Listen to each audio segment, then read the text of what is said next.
Good afternoon. The K2-138 system, a near-resonant chain of 5 sub-Neptune planets discovered by citizen scientists. A few thoughts on this paper. I printed it out. I highlighted a few ideas in here. Basically, what the K2-138 system is, it's 5 small, or relatively small, 1.6 to 3.3 Earth radii exoplanets, evolved stars. Their periods are 2.35 days, 3.56 days, 5.4 days, 8.26 days, and 12 and 3/4 days. So they orbit inside the, basically inside the distance of Mercury to the Sun. They're very close to their host. Not their parent, their host. So keep that in mind. I just went ahead and wrote up a quick paper on where they are located on the Walensky-Taylor diagram. And I put them in a big box, a big red box. I posted on Vixra. It's not on there yet. But basically, those objects, those 5 sub-Neptune objects, are inside of that red box there. So they could be dead moons that are really large, larger than the Earth, and they could be sub-gray dwarfs, which are much younger than the Earth, and well, much smaller, meaning their atmospheres would be a lot more tenuous and easily ripped off the surface. And that being said, another idea popped up in my mind. I wanted to put Io on this diagram, one of the moons around Jupiter, because I wanted to just expand this diagram out. And Baz, I don't know if you're up to it, but basically what I did here is I went on MS Paint and I grabbed this entire bar and I dropped it down to make room for the exoplanets that are going to be inside of the threshold I named after you. This is the Taylor threshold, which means all the exoplanets that are down here, they evolve too fast to host life. The life hosting objects would be that big area right inside that graph right there. And Io, actually, I believe, is about right there. So it's about 1 billion years old, probably a little younger too. What it is it's a star. Instead of having enough time to deposit all the material in the center of it, the atmosphere was ripped away really fast. So it didn't have a lot of material to deposit into the center. So it ended up just the atmosphere losing its atmosphere and being just the very central regions of a core of an object that didn't have enough time to deposit as much material like the Earth has. The Earth had been wandering the galaxy, and when it was much larger, it had enough time to deposit that material in the center before it was ripped away by a hotter host. But with Io, when it was evolving, its line of evolution just dropped off really fast. So it possibly just went from these bright stages and then got adopted by a hotter host and just went straight down and ended up orbiting Jupiter. Of course, inside of this, Jupiter was also a red dwarf 100, maybe about 300 or 400 million years ago. So Jupiter probably had a hand in ripping away Io's atmosphere so it couldn't deposit and become stable enough to host life. Earth, obviously is way more stable, way more reliable. So, that being said, it's not exactly a dead moon because it's still geologically active, and that's why I considered it to be just recently, or relatively speaking recently, having its thick atmosphere ripped away.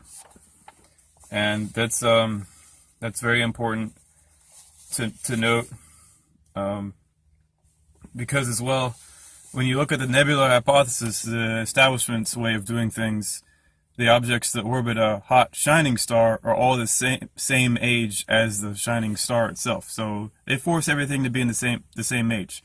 So when you look at Jupiter and it has its own individual moons, where's establishment at in assuming that the moons are the same age as Jupiter? See, they don't go that far because they don't have any explanation for it.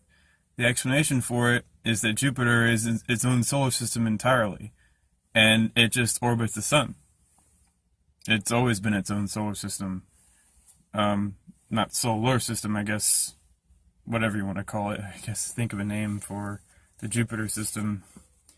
But yeah, the moons of the Jupiter system, they're all different ages as well, and they all have past evolutionary histories that were mutually exclusive of each other, so they came from somewhere else as well in the galaxy.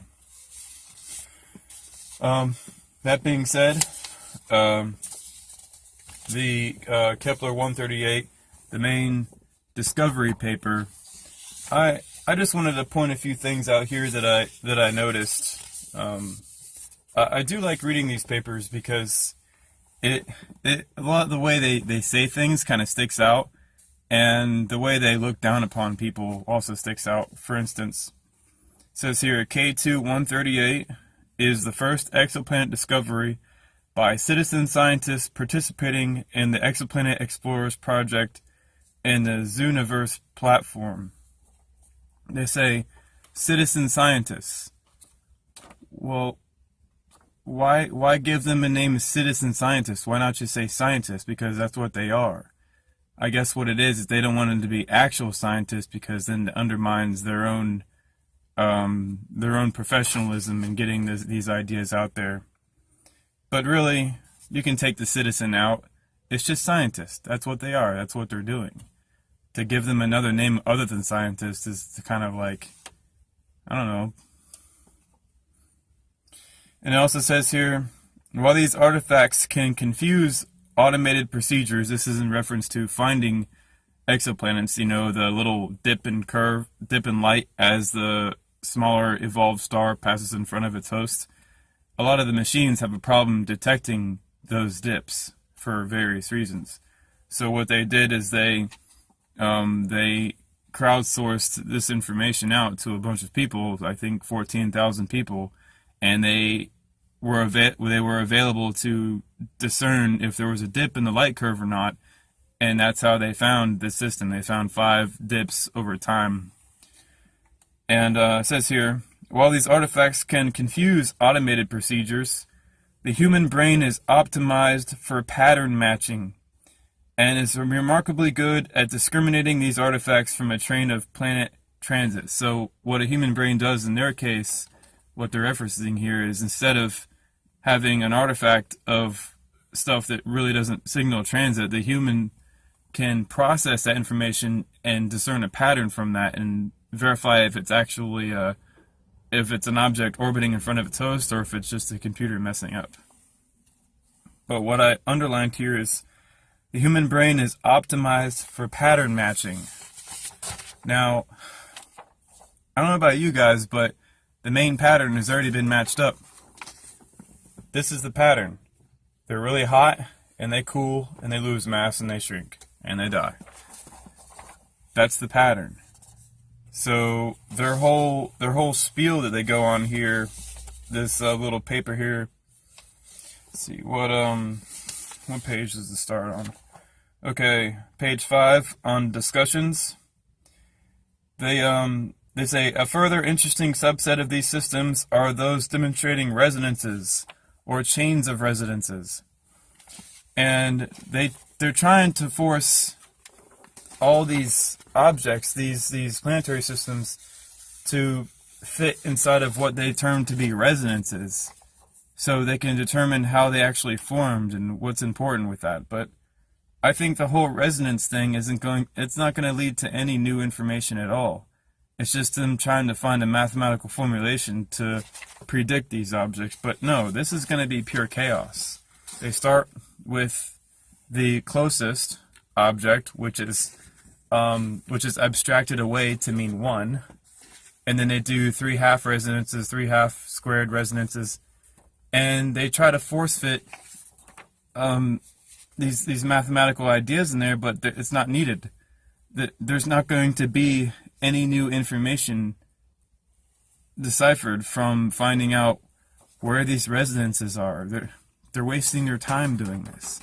What they need to be doing is studying thermochemistry and physics and chemistry and electrochemistry and modeling these objects based off the fact that they lose mass and they cool and shrink and die and they differentiate their interiors. They need to study phase transitions. They need to study thermodynamics. They need to go back to the basics here. And I don't know if they're going to go back to the basics, because in this paper here, they don't ever address the assumptions that they're making. They don't ever go and say, well, hey, how do pebbles clump together in outer space to form something as large as the Earth? They don't ever say anything like that.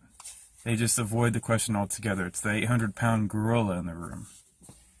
But that being said, I just want to keep this short. When the paper goes up on Vixer, I'll go ahead and post it for you guys, and I'll post this this document, the official document, on the bottom of this page.